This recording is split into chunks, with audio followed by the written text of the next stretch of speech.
Hello students, welcome to commerce lesson, যেখানে আমরা commerce শিখি সহজ ভাষায়। আজকের ভিডিওতে আমরা 862 পেজের এমসিকিউ সলভ করব উইথ কারেক্ট সলিউশন। তাহলে শুরু করা যাক।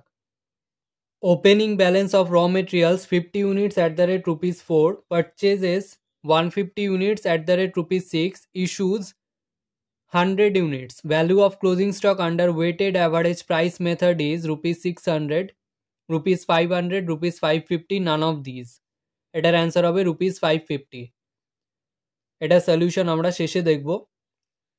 বিল অফ মেটেরিয়াল প্রস্তুত করে sales department, engineering department, purchases department, stores department. এটার অ্যান্সার হবে engineering department.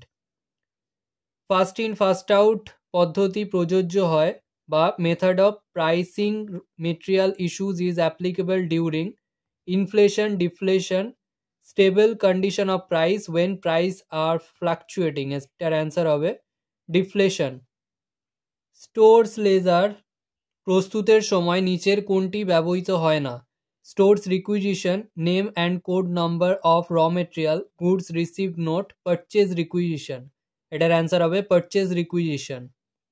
Shortage of raw material is recorded only in stores ledger, only in bin card, in the issue column of store ledger and bin card, in the receipt column of store ledger and bin card. এটার answer হবে in the issue column of store ledger and bin card. Halsey premium পদ্ধতির সীমাবদ্ধতা হলো complexity, employee unrest হবে এটা, both A and B, none of these. এটার answer হবে none of these. Rate of wages per hour is 30. If 1 unit of product requires 5 minutes to produce, then the rate of wages per unit will be ₹12, ₹6, ₹2.50, ₹5. এটার answer হবে ₹2.50। এটার solution আমরা শেষে দেখব। Normal wage rate per hour is ₹30, standard time 48 hours, time saved 8 hours, total earnings, এটা bonus হবে না, এটা আর্নিংস হবে। আগের অঙ্কে আমরা একটা বোনাস দেখেছিলাম, এই অঙ্কে আমরা আর্নিংসটা দেখব। তো total earnings under Halsey premium method 50% is ₹120, ₹1440, ₹240, ₹1320। এটার অ্যান্সার হবে ₹1320। এটা সলিউশনও আমরা শেষে দেখব। Time allowed to do a job is 40 hours.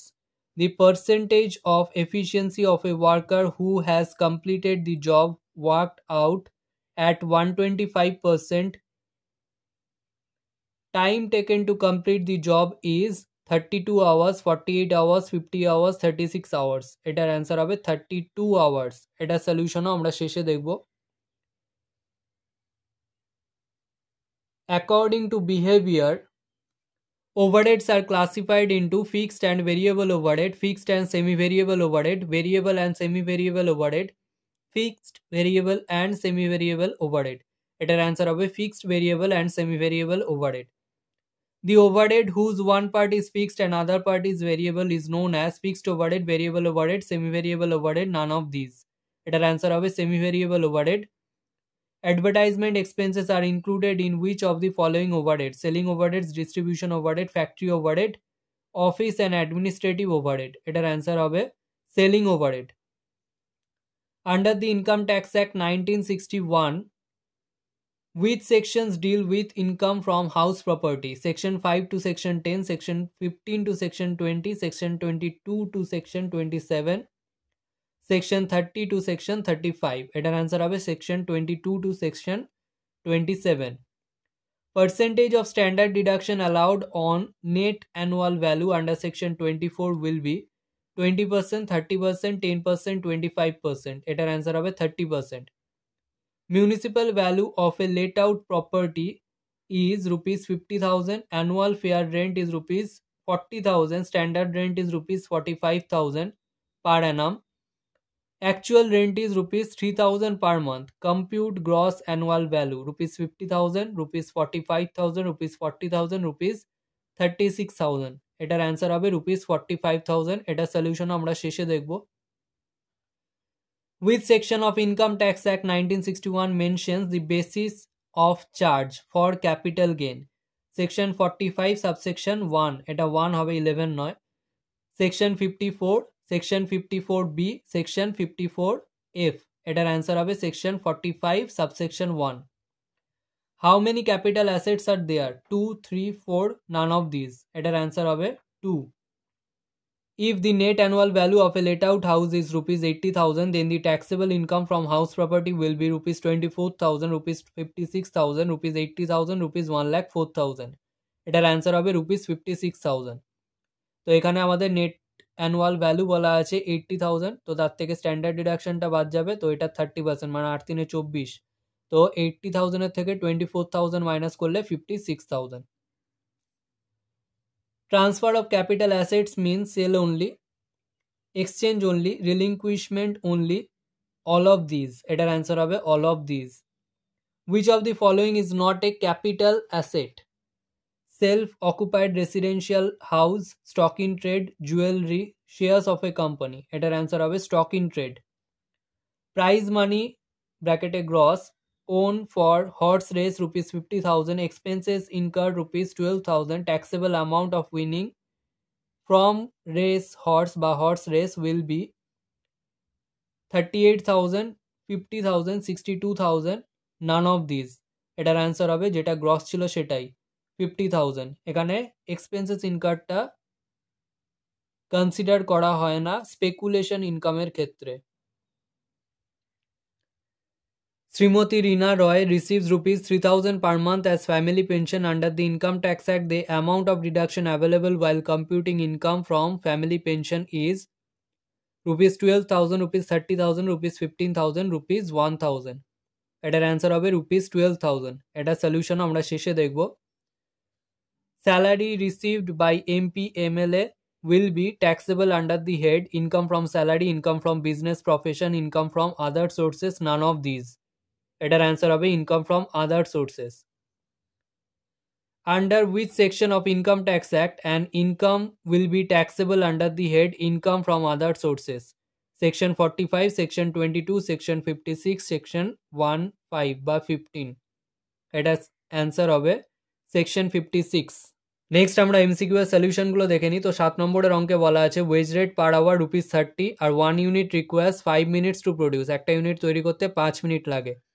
তাহলে number of unit produce per hour, তো প্রতি ঘন্টায় 60 মিনিট করে থাকে, আর এখানে এক একটা ইউনিট তৈরি করতে 5 মিনিট লাগে. তাহলে 60 মিনিটে 5 মিনিট করে যদি প্রত্যেকটা লাগে তাহলে 12টা ইউনিট তৈরি হয় এক এক ঘন্টায়. তাহলে ওয়েজ রেট পার ইউনিট, তো এখানে আমরা পাচ্ছি 30 টাকা ওয়েজ প্রতি 12 ইউনিট প্রডিউস করার জন্য. তাহলে প্রতি ইউনিটে কত টাকা করে পাবো? রুপিস 30 ডিভাইডেড বাই 12 ইউনিটস করে আমরা পাচ্ছি রুপিস 2.5. নেক্সট 8 দাগের অঙ্কে হালসে প্রিমিয়াম মেথডের আন্ডারে টোটাল আর্নিংস বার করতে দিয়েছিল. তো এটার ফর্মুলাটা আগে আমরা লিখে নেব T into R plus half into S minus T into R. তো এখানে আমরা সাইডে ওয়ার্কিংসটা করে নেব. তো এখানে স্ট্যান্ডার্ড টাইম বা টাইম অ্যালাউড আমাদের বলা ছিল 48 আওয়ার্স, তাহলে স্ট্যান্ডার্ড টাইম বলে আমরা লিখে দিলাম 48, আর টাইম সেভড বলা ছিল 8. তাহলে স্ট্যান্ডার্ড টাইম থেকে টাইম টেকেন মাইনাস করলে আমরা টাইম সেভড পাই. তাহলে 48 এখানে লিখলাম, এখানে 8, তাহলে 48 থেকে কত মাইনাস করলে 8 পাবো? 40. তাহলে সেটাই হবে আমাদের টাইম টেকেন. তো এখানে আমরা বসিয়ে দেবো. তাহলে 40 into T for time taken, তো টি ফর টাইম টেকেন আমরা এখানে বার করলাম 40, তো 40 ইন্টু রেট দেওয়া ছিল 30 plus half into S minus টিটাই হচ্ছে time saved into 8 into rate ছিল 30. তো এটা সলভ করে 1200, এটা সলভ করে 120, এই দুটো অ্যাড করলে 1320. নেক্সট 9 দাগের অঙ্কটা সলিউশন করার আগে আমরা একটা কনসেপ্ট বুঝে নিই. এখানে ইউনিটের বেসিসে যদি ওয়েজ দেওয়া হয়, অর্থাৎ পিস রেট বেসিসে যদি ওয়েজ দেওয়া হয়, সেক্ষেত্রে দেখা হয় কত বেশি ইউনিট প্রডিউস করেছে. যত বেশি ইউনিট প্রডিউস করবে তত এফিসিয়েন্সি বেশি. কিন্তু যদি টাইমের বেসিসে ওয়েজ দেওয়া হয় সেক্ষেত্রে দেখা হবে কত কম টাইমে জিনিসটা বা ইউনিটটা প্রডিউস করতে পেরেছে. যত কম টাইমে প্রডিউস করতে পারবে তত এফিসিয়েন্সি বেশি বলা হবে. তো যেহেতু এখানে টাইমের বেসিসে ছিল, তো সেক্ষেত্রে এফিসিয়েন্সিটা ডিভাইড করতে হবে. তাহলে time taken is equal to time allowed divided by efficiency. তার এখানে টাইম অ্যালাউড বলা ছিল 40 আওয়ার্স ডিভাইডেড বাই এফিসিয়েন্সি বলা ছিল 125%. তাহলে আমাদের টাইম টেকেন বেরোচ্ছে 32 আওয়ার্স. 15 দাগের অঙ্কে গ্রস অ্যানুয়াল ভ্যালু বার করতে বলেছে. তো সবার আগে আমরা লিখে নেব reasonable expected rent. Reasonable expected rent বের হয় মিউনিসিপ্যাল ভ্যালু আর ফেয়ার রেন্টের মধ্যে যেটা বেশি এবং সেটার থেকে স্ট্যান্ডার্ড রেন্টের মধ্যে যেটা কম. তাহলে সেরকমভাবে সলভ করে আমরা পাচ্ছি 45,000 আমাদের রিজনেবল এক্সপেক্টেড রেন্ট। আর তারপরে অ্যানুয়াল রেন্ট লিখতে হয়, তো এখানে পার মান্থে ছিল 3,000 করে, তাহলে 3,000 ইন্টু 12 করে আমরা অ্যানুয়াল রেন্ট পেয়ে যাবো 36,000। এবারে গ্রস অ্যানুয়াল ভ্যালু হয় এই দুটোর মধ্যে, অর্থাৎ রিজনেবল এক্সপেক্টেড রেন্ট আর অ্যানুয়াল রেন্টের মধ্যে যেটা বড় সেটা, তাহলে এটা পাচ্ছি আমরা 45,000। নেক্সট 22 দাগের অঙ্কে বলা ছিল ফ্যামিলি পেনশনের এগেনস্টে কত টাকা ডিডাকশন পাওয়া যাবে। তো এখানে standard deduction under section 57 IIA, তার আন্ডারে আমরা জানি lower of 1/3 of pension receive, যে পেনশনটা পেয়েছে তার 1/3, আর ম্যাক্সিমাম লিমিট 15,000, এই দুটোর মধ্যে যেটা ছোট সেইটার ডিডাকশন পাওয়া যায়। তো এখানে পেনশন রিসিভ করেছিল 3,000 পার মান্থ, তাহলে বছরে 3,000 ইন্টু 12 ইন্টু তার 1/3 হবে করে আমরা পাচ্ছি 12,000, আর ম্যাক্সিমাম লিমিট ছিল 15,000, সেটা লিখে দেবো। এই দুটোর মধ্যে ছোট হচ্ছে 12,000, তাহলে 12,000-এর ডিডাকশন পাওয়া যাবে। আজকের ভিডিও এখানেই শেষ। ভিডিওটা ভালো লাগলে লাইক করো, বন্ধুদের সাথে শেয়ার করো। যদি কোনো প্রশ্ন থেকে থাকে অবশ্যই কমেন্ট সেকশনে জানাও, এবং এই ভিডিওটা থেকে যদি নতুন কিছু শিখে থাকো তাহলে অবশ্যই সাবস্ক্রাইব করো এবং দেখতে থাকো কমার্স লেসন।